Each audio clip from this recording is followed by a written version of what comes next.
A story you'll only see on Western Mass News. Local veterans are expressing concern over possible legislation that could alter the way benefits are distributed. Right now, Massachusetts general law requires each municipality to have a veteran service officer. Western Mass News reporter Audrey Russo spoke with a VSO exclusively. Join us now with more on that.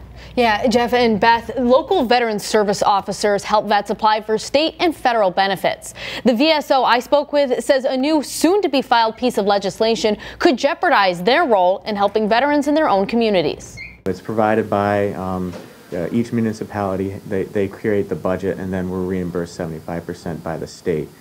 So it helps with veterans and their dependents. With low-income support. Chris Lazat describes his role as the local veteran service officer for West Springfield. He tells Western Mass News this isn't the first push from the Massachusetts Municipal Association to change how VSO programs work. Legislation that's been filed that essentially tries to get rid of VSOs in the sense of the way the budget's going to be structured. The Massachusetts Municipal Association contends they're not trying to get rid of VSOs, but change the way they're funded.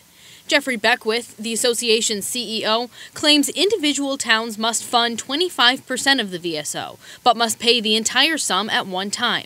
Beckwith says, in part, quote, "This has placed a heavy burden on many communities, especially small towns that lack adequate reserves, with local taxpayers facing unexpected budget shortfalls." MMA officials say the goal of their legislation is to have the state directly pay veterans their benefits, thus allowing towns to decide the role their VSO plays in helping vets with other problems.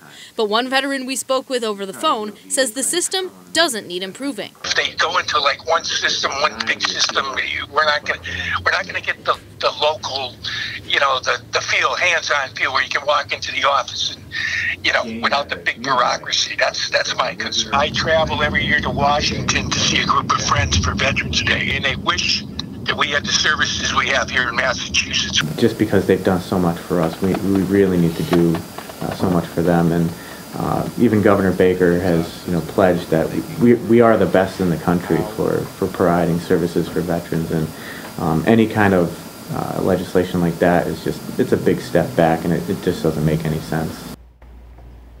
The Massachusetts Municipal Association says they haven't filed the legislation yet, but they plan to now that legislators are back in session. In studio, Audrey Russo for Western Mass News.